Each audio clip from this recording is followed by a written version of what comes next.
సంతానలేమితో బాధపడుతున్నారా? 899 రూపాయలకే fertility assessment package. వివరాలకి సంప్రదించండి. నమస్తే రమగారు. నమస్తే జయ. రమగారు, భోగి పండుగ అప్పుడే మనం సంక్రాంతిలోకి వచ్చేసాం రమగారు. అవునండి, ముందుగా భోగి జరుపుకుంటాం కదా. భోగి యొక్క విశిష్టత.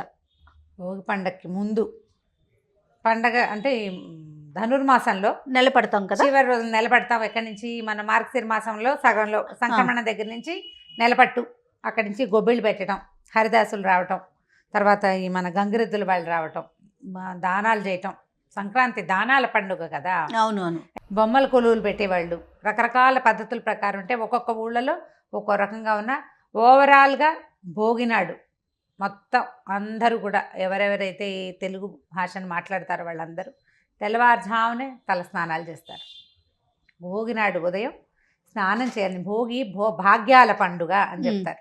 అయితే ఇది పండగ, ఇది మన తొలి పండగ అవటానికి, పెద్ద పండగ అవటానికి రైతుల పండగ. అవునండి. ధాన్యం ఇంటికి వచ్చేది రోజు కాబట్టి ఈ పండుగను చాలా శ్రద్ధగా జరుపుకుంటాం. పెద్ద పండుగ అంటాం కదా. అయితే ఈ పెద్ద పండుగకి భోగినాడు పొద్దున్నే తలస్నానం చేయటం, తెల్లవారుజామున లేచి భోగి మంట వేసుకోవటం. ఇన్ని రోజులు ధనుర్మాసంలో పెట్టినటువంటి ఆవు పేడతో పెట్టిన ఇవి ఉన్నాయి కదా, గొబ్బిళ్ళని పిడకలు కొడతాం. ఆ గొబ్బి పిడకల దండని ఇందులో వేయటం. ఆ పిడకలు కాలిన పొగ చాలా మంచిది. అవును. ఈ పొగ వేయటము ఇవన్నీ కూడా రేపు రాబోయే ఎండాకాలానికి సూచన. అందుకే మంట పెట్టుకుంటాం కదా. ఈ మంటలో ఏమేమి వేస్తారు, కొన్ని పాత సామాన్లు వేయటం కూడా పద్ధతి ఉంటుంది. కానీ మన వైపు పాత సామాన్లు అవి మనం ఏం వేయం. అవును. పాత సామాన్లు కాల్చటము, చీపుళ్ళు చేటలు వేయటము అది మన పద్ధతి కాదు. మనం మామూలుగానే పెట్టుకుంటాం. అందులో ప్రధానంగా వేసేది ఏంటంటే గొబ్బి పిడకలు. కొన్ని చోట్ల అయితే స్నానం చేశాకే భోగి మంట దగ్గరకు వచ్చే పద్ధతి ఉంటుంది. తెల్లవారు నిద్రలేచి భోగి మంట దగ్గరికి రారు. ఆ మంట చాలా పవిత్రమైనదిగా భావించి ముందే తలంట్లు పోసేసుకుంటారు. తెల్లవారు 3ంటికే తలంట్లు పోసేసి 4ంటికి భోగి మంట వెలిగిస్తారు. అప్పుడు అందులో ఈ గొబ్బి పిడకలు వేస్తారు. ఇప్పుడు ఇంతకు ముందు సీజన్ అంతా ఏమిటి, వర్షాకాలము, శీతాకాలం. మనం ఈ గొబ్బిళ్ళు దేంతో పెడతాము, ఆవు పేడ, దాని మీద ఏమో ఇట్లా బియ్యపిండితోటి ముగ్గేస్తాం. తర్వాత 2 పసుపు కుంకాలు పెడతారు. దాని మీద పెట్టేవి పువ్వులు, బంతి పువ్వులు, తర్వాత గోగు పువ్వులు, గుమ్మడి పువ్వులు. ఈ పువ్వులు పెడతామా, వీటితో పాటే మనం పిడకలు కొట్టేస్తారు. పువ్వులు తీయరు, పువ్వుతోటే పిడక అయిపోతుంది. ఆ పువ్వులు ఈ పేడ కలిసి కాలినటువంటి ఆ పొగ వాతావరణాన్ని శుభ్రం చేస్తుంది. రకరకాల క్రిమికీటకాలు పోతాయి, వైరస్లు, బ్యాక్టీరియాస్ అవన్నీ నశించిపోతాయి. ఆ పొగ చాలా మంచిది. అందుకని ప్రతి ప్రాంతంలోనూ ఈ పని చేస్తారు. ప్రత్యేకంగా కొన్ని మొక్కలు, కొన్ని చెట్లు వేసి కాల్చాలని చెప్తారు. నిద్రగన్నేరు మొద్దులు అవి వేస్తారు. ఆ పొగ వల్ల ఏమవుతుందంటే వాతావరణం అంతా శుభ్రపడుతుంది. పైగా పంటలు మాసుళ్ళు అవి అయ్యి ఉంటాయి, దోమలు ఉంటాయి, బాగా దోమ గీమ పోతుంది ఈ మంటలు వేసుకోవటం. మనకి ఇప్పుడు సిటీలో ఉన్నాము, మనకేం భోగి మంటలు ఉన్నాయి. అవును. ఆ భోగి మంటలను వెతుకుంటూ పల్లెటూళ్ళకి పరిగెడతాం. అందరూ చేసే పనే కదా. ఆ తెల్లవారుజామున చలి పొగ మంచులో ఆ భోగి మంట దగ్గర నిలబడి ఆ మంట ఆ పండగిచ్చే సంతోషం ఆ ఒక్క భోగి మంటే ఇస్తుంది. తలంటి భోగి మంట ఈ 2 ప్రధానమైనవి. తర్పణాలు విడవడం మరుసటి రోజు చేసుకుంటాం. మకర సంక్రాంతి నాడు పండుగ రోజున చేస్తాం. ఈ రోజు ఏం చేసుకుంటాము, బొమ్మలు పెట్టేవాళ్ళు, స్నేహితుల్ని పిలవటాలు, చిన్నపిల్లలకి సాయంకాలాలు భోగిపళ్ళు పోయటాలు, ఈ మధ్య సమయంలో స్నేహితుల్ని కలవటాలు, అందరినీ పేరంటానికి పిలుచుకోవటాలు, ఏమైనా పిండి వంటలు వండుకోవటాలు, పండగ కోసం అరిసెలు వండటాలు భోగి పండుగ రోజునే చేసుకుంటాం. ఇవన్నీ కూడా ఏంటంటే మనం ప్రజలు అందరం ఒకళ్ళతో ఒకటి కలిసి ఉండటానికి ఉపయోగపడేది. ఇప్పుడు ఈ భోగి మంట దగ్గర నలుగురు చేరటం లేదు 2 ఏళ్ల నుంచి. అవునండి. అప్పుడే 2వ సంవత్సరం వచ్చేసింది ఈ వ్యవహారానికి. అవును. అక్కడి నుంచి భోగిపళ్ళ పేరెంట్ బట్టి ఎవరిని పిలుస్తాం, ఎవరిని పిలవలేకపోతాం. కానీ అయినా కూడా మన పద్ధతి ప్రకారం మన ఇంట్లో పిల్లలుంటే భోగిపళ్ళు పోసుకుంటాం. భోగిపళ్ళు అంటే రేగిపళ్ళు, తర్వాత ఏమో కాస్త శనగలు, కొన్ని బంతిపూలు కానీ చామంతి పూలు కానీ విడదీసి, పూరేకలు, తర్వాత రూపాయి బిళ్ళలు, ఇదివరకు కానీలు, అర్ధనాలు, చిన్న చిన్న కానులు వేసేవాళ్ళు. వీటిని ఇట్లా పిల్లల మీద ఇలా దిగదొడిచిపోయటం వల్ల దిష్టి పోతుందని. తర్వాత అది ఈ రేగు సూర్యుడికి సంకేతం అని చెప్తారు. ఈ సూర్యుడికి సంకేతమైన ఈ రేగుని ఇక్కడి నుంచి సూర్యుడు మొదలవుతాడు. ఇంకా ఈ పండగ మరుసటి రోజు నుంచి సూర్యుడి గతి మారుతుంది. నిన్నటి దాకా ఉన్న కాలం వేరు, ఇవాల్టి నుంచి ఉండే కాలం వేరు. మామూలుగా సూర్యగతిని 2 రకాలుగా విడదీస్తాం, ఉత్తరాయణము, దక్షిణాయనము అని. ఉత్తరాయణం బహుపుణ్య కాలమని, ఒకవేళ మరణిస్తే ఉత్తరాయణంలో మరణిస్తే స్వర్గప్రాప్తి కలుగుతుందని మనకి భీష్ముని కథలో ఆ విషయం తెలుస్తుంది. ఆయన ముందే వంపశయ్య మీద పడిపోయిన ఉత్తరాయణం కోసం వెయిట్ వేచి చేశారు. ఉన్నాడు. అవును. ఈ ఉత్తరాయణం అంటే సూర్యుడు ఉత్తరం వైపుకి వాలి ఉదయిస్తాడనమాట. ఆయన నడక అటువైపు ఉంటుంది. దక్షిణాయనం అంటే కొంచెం దక్షిణ అంటే భూమధ్య రేఖకి దాని మీద ఉండేటప్పుడు ఇట్లా కొంచెం పక్కకి ఇటు పక్కకి లేదా అటు పక్కకి ఈ పక్కకి వాళ్ళను అంటే సూర్య గతి మారటమే ఈ పండగ యొక్క ప్రత్యేకత. ఇక్కడి నుంచి ఏమవుతుంది, సూర్యుడు కొంచెం చురుకెక్కుతాడు. తర్వాత భూమి ఇప్పటిదాకా చలి నీళ్లతోటి బాగా ముడుచుకుపోయి ఉంటుంది భూమి. ఆ భూమికి మళ్ళీ కొత్త రంగుని అద్దెందుకు సూర్యుడు సిద్ధపడతాడు.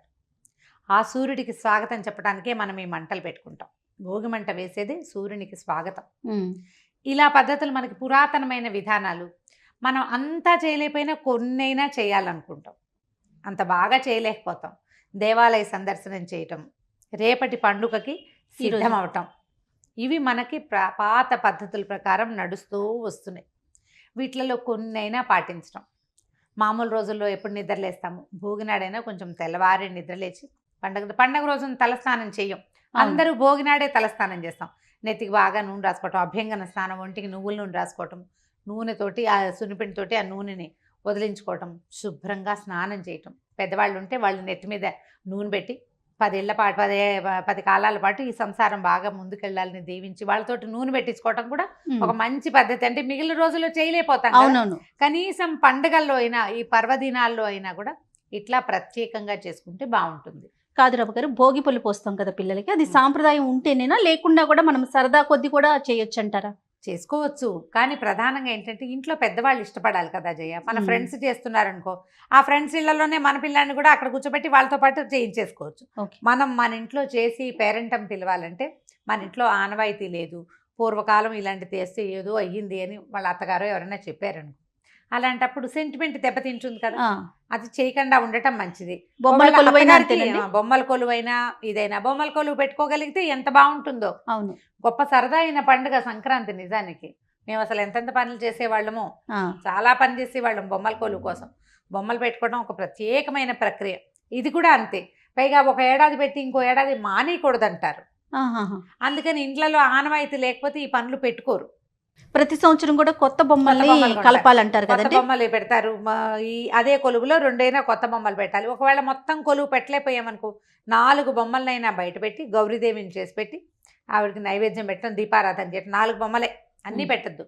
బొమ్మలు వెయిట్ చేస్తాయని చెప్తారు. ప్రతి సంవత్సరము ఆ సమయం కోసం ఆ బొమ్మలు వేచి ఉంటాయి. హారతి ఇవ్వటం బొమ్మలకి అంతా ఒక ప్రత్యేకమైన ప్రక్రియ. అలవాటు ఉండి అది ఇంట్లో పెద్దవాళ్ళు ఒప్పుకుండి మీకు కూడా సరదా ఓపిక ఉంటే చెయ్యొచ్చు. మొత్తం మీద ఒక మెయిన్ పాయింట్ చెప్తున్నాను. ఇంట్లో పెద్దవాళ్ళు ఒప్పుకుని, అమ్మగారు ఒప్పుకోవటం కాదు, అత్తవారింట్లో ఒప్పుకోవాలి. వాళ్ళ ఇంట్లో ఆనమాయితీ ఉంటే చేసుకోవచ్చు, లేదా వాళ్ళు ఒప్పుకుంటే చేసుకోవచ్చు. మనకే సరదాగా ఉంది, పెద్దవాళ్ళు ఎవరు లేరు, మీకు సరదాగా ఉంది పెట్టుకుందామని ఉంది, పెట్టుకోండి, మానేయకుండా. తప్పకుండా పెద్దవాళ్ళు లేకపోతే చేసుకోవచ్చు, అదేం తప్పేం కాదు కదా. కానీ వారు ఉంటే కనుక వారి అనుమతితో చేయటమే మంచి పద్ధతి. ఎప్పుడు కూడా కొత్తవి ఏమైనా మనం యాడ్ చేసుకునేటప్పుడు పెద్దవాళ్ళని అడగటం మంచి పద్ధతి. సంప్రదాయాలు కదా. అవునవును. అందుకని ఇలా చేస్తే కనుక మనం సజావుగా వెళ్ళిపోతుంది వ్యవహారం, ఇబ్బంది లేకుండా. రమ్మగారు, ఈ రోజునే కదా గోదా కళ్యాణం చేస్తారు. ఈ నెల రోజులు ధనుర్మాస వ్రతం చేసిన దేవాలయాలు, ధనుర్మాస వ్రతస్థులైన ఇళ్లలో కూడా వ్రతం చేసుకున్న వాళ్ళు గోదా కళ్యాణం చేయటం. ఈ రోజున గోదా రంగనాయక స్వాముల కళ్యాణం కనుక జరిపిస్తే విశేషంగా ఉంటుంది. అంటే దీనివల్ల మనకి లభించేది దానికంటే పారమార్థికమైన వ్యవహారం ఇది. ఒక భక్తురాలు భగవంతుడిని చేరడానికి చేసిన ప్రయత్నం, తనతో పాటు అందరినీ ఆవిడ ఆ దారి వెంట తీసుకెళ్ళింది. ఈ రోజున గోదా కళ్యాణం దేవాలయాల్లో చేస్తారు, ఎక్కువగా భోగినాడే చేస్తారు. మనం ఇంట్లో కూడా గోదా కళ్యాణం చేసుకోవచ్చు. అవునండి. ఈ నెల రోజులు తిరుపావై విన్నామనుకో, గోదా కళ్యాణం చేసుకోవచ్చు. ఒక పురోహితుడిని ఎవరైనా పిలుచుకుని గోదా రంగనాయకుల విగ్రహాలు, ఒక కృష్ణుడు ఒక గోదాదేవి పెట్టించి చక్కగా కళ్యాణం చేసుకోవచ్చు, బాగుంటుంది. అసలు చేసేవారు రమ్మగారు ఇంట్లో? మా ఇంట్లో అంటే మా అక్కయ్య, మా ఇంట్లో అలవాట్లేదు, మేము దేవాలయంలోనే చేయించేవాళ్ళం. మా విజయకయ్య వాళ్ళ ఇంట్లో చేస్తుంది. ఎప్పుడు వింటాను నేను. ఒక్కోసారి ఇప్పుడు నిరుడు ముందరేడు ఎవరు దొరకలేదు కదా, పురోహితుల్ని పిలిచే సమయం కాదు, నేనే గోదా కళ్యాణ మంత్రాలన్నీ చదివాను కూర్చొని. చేసుకోవచ్చు చక్కగా. గోదా కళ్యాణం చేయటం అంటే కళ్యాణం జరుగుతుంది కాబట్టి మనం దేవాలయాలకు వెళ్ళి ప్రసాదం తీసుకోవటము, దేవాలయానికి వెళ్ళటము, మన ఇంట్లో ఒక పేరెంట్ ఉంటే 4 స్నేహితుల్ని పిలుచుకోవటం, చుట్టుపక్కల ముత్తైదువుల్ని పిలవటం, బంధుమిత్రుల్ని పిలుచుకోవటం, పిల్లలకి పాదాలకు పసుపు రాయటము, అలాంటివి అలవరచటము. దానివల్ల ఏమంటే ఒక సోషలైట్గా కూడా అవుతాం మనం. సోషల్ మూమెంట్ కూడా బాగుంటుంది, జనాలతోటి అందరితోటి కలిసి ఉండటం. ఇలాంటివన్నీ పాతకాలం నుంచి వచ్చిన పద్ధతులన్నీ దీనికోసమే. మనం జనాలతో కలిసి ఉండటానికి. ఓకే. ఇప్పుడు కొంచెం అవకాశం తక్కువగా ఉంది, ఈ సంవత్సరం కొంచెం రిలాక్స్డ్గా ఉన్నాము అని భావిస్తే చక్కగా పేరెంటాలు చేసుకోండి. భోగభాగ్యాల భోగి పండుగని హాయిగా సంతోషంగా చేసుకోండి. తప్పకుండా రమ్మగారు. నమస్తే. నమస్తే చెయ్యి.